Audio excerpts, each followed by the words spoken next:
Subscribe to my channel and hit the bell icon so you never miss any video from my channel.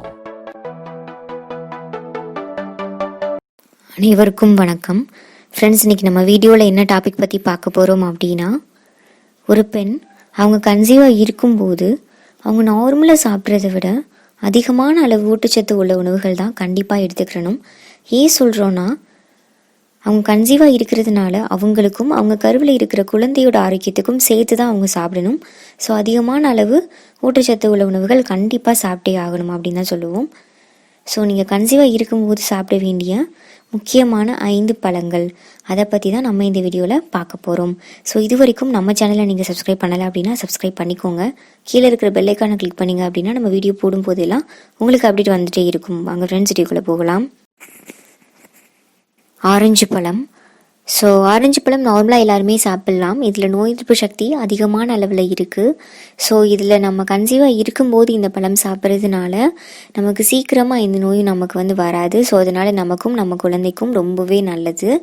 So அதனால் நீங்கள் orange பழம் கன்சீவாக இருக்கும்போது juice போட்டும் சாப்பிட்லாம், இல்லை நார்மலாக நீங்கள் கடிச்சு கூட சாப்பிட்லாம். ஸோ அது மட்டும் இல்லாமல் இதில் ஃபோலிக் ஆசிட் இருக்குது.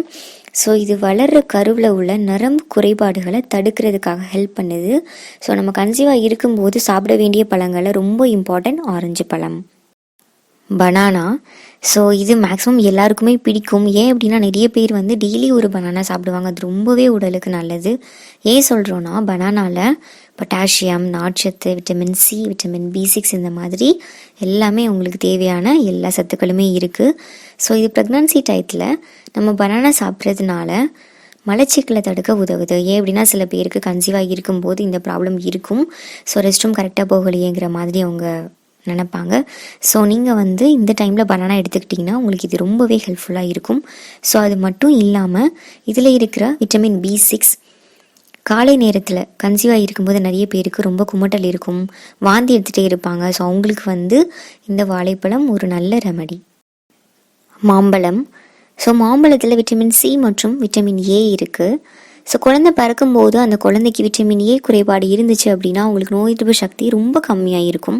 ஸோ அதனால் அந்த குழந்தைக்கு லூஸ் மோஷன், சுவாசம் சம்மந்தமான குறைபாடு ஏதாவது இருக்கலாம். ஸோ அதனால நம்ம என்ன பண்ணலாம் அப்படின்னா, குறைவான அளவு மாம்பழம் சாப்பிட்லாம். ஏன் அப்படின்னா, கன்சீவாக இருக்கும்போது மாம்பழம் ரொம்ப சாப்பிடக்கூடாதுன்னு சொல்லுவாங்க. ஸோ அதனால் மிதமான அளவில் நீங்கள் மாம்பழம் சேர்த்துக்கலாம். ஆப்பிள். ஸோ ஆப்பிளில் பொட்டாசியம், நார்ச்சத்து, பெக்டின், விட்டமின் சி, ஏ இந்த மாதிரி எல்லா சத்துக்களுமே இருக்குது. ஸோ நம்ம கன்சீவாக இருக்கும்போது அடிக்கடி நீங்கள் ஆப்பிள் சாப்பிட்றது ரொம்ப நல்லது. ஏன் அப்படின்னா, இதில் நோய் எதிர்ப்பு சக்தியும் அதிகமாக இருக்குது. ஸோ இது நம்ம சாப்பிட்றதுனால நமக்கும் நம்ம குழந்தைக்கும் ரொம்பவே நல்லது. ஸோ நீங்கள் ஆப்பிள் கன்சீவாக இருக்கும்போது தாராளமாக சாப்பிடலாம். பெர்ரி. ஸோ இதில் என்னென்னலாம் அடங்கும் அப்படின்னா, பெர்ரியில் raspberry, strawberry, blueberry, blackberry, so இது எல்லாமே அடங்கும். ஸோ இந்த பழத்தில் எல்லாமே கார்போஹைட்ரேட், விட்டமின் சி, நார்ச்சத்து, ஃபோலேட் இருக்குது. ஸோ நம்ம கன்சீவாக இருக்கும்போது நமக்கும் நம்ம குழந்தைக்கும் ஃபோலேட் சத்து ரொம்ப முக்கியம்.